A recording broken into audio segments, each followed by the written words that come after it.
నేను 2,500 ఇవ్వకపోయినా నాకే గుద్దినరు, నేను 4,000 ఇవ్వకపోయినా నాకే గుద్దినరు, నేను ఇల్లు గులగొట్టిన కొంపల మీదకి బుల్డోజర్ పంపినా నాకే గుద్దుతుర్రు. మరి నేను చేసేది రైటు, నేను ఇట్లనే నడుస్తా అని చెప్పి తెల్లారి ఏ ఒక్క స్కీమ్ కూడా రాదు.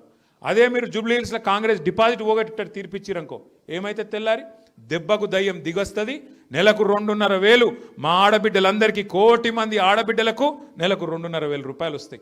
మీరు గట్టిగా జూబ్లీ హిల్స్లో కాంగ్రెస్ చెంప మీదకి వెళ్ళి కొడితే 4,000 పెన్షన్లు సచ్చుకుంటూ వస్తాయి కాంగ్రెస్కు. ఎందుకంటే వాళ్ళు బతుకు తెరువు కోసం ఉయ్యపోతే వీళ్ళు ఊకోరు అని చెప్పి సచ్చుకుంటూ వస్తాయి.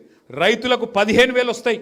అట్లాగే రైతులకు బోనస్ వస్తాయి, మన పిల్లలకు స్కూటీలు వస్తాయి. వాళ్ళకు మళ్ళా ఓటేసి మీరు మమ్మల్ని కొట్లాడమంటే లాభం లేదు. ఇప్పుడు కత్తివానికి ఇచ్చి యుద్ధం మమ్మల్ని చేయమంటే మేమేడికలు చేయాలి?